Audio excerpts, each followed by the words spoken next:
عمار انا ضايق انا زعلان، النفس ضيقة من الدنيا وزعلانة. مرثية من أبو ريماس الجماعي وأخوانه، يرثي بها خاله صالح علي صالح الجماعي، ويعزي بها نفسه وأخو الفقيد الخال هاني الجماعي، وابن الفقيد صقر صالح الجماعي، وكافة الأسرة الكريمة.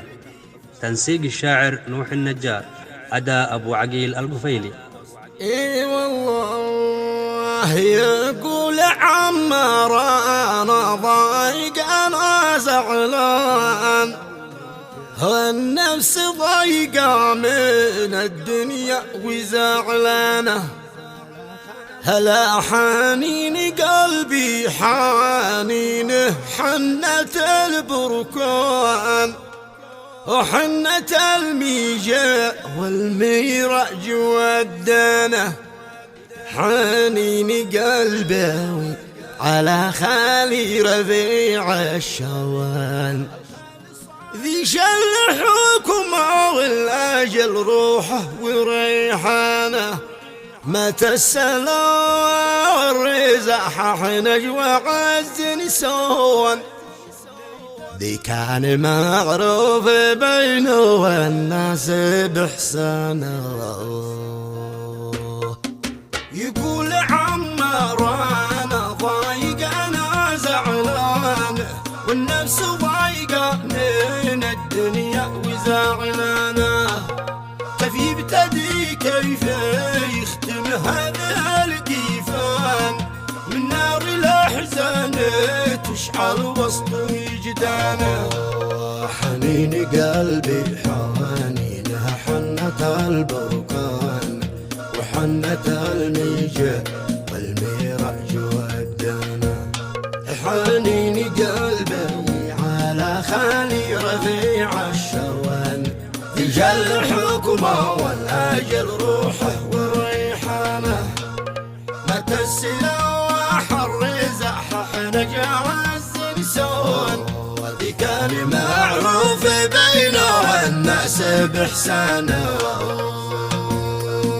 الخال صالح ما تهيج الأشجان، والقى دموعي على الخدين شنانه،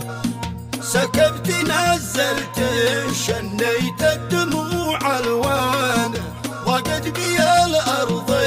كني وسط زنزانة، قدر على بالمرض رب السما يا اخوان، فقمت سافرت وانا وياه من هنا للهند وانا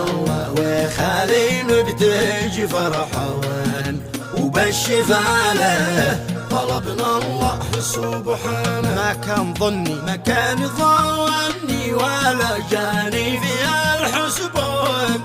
اني من الهند بريده باكفانه،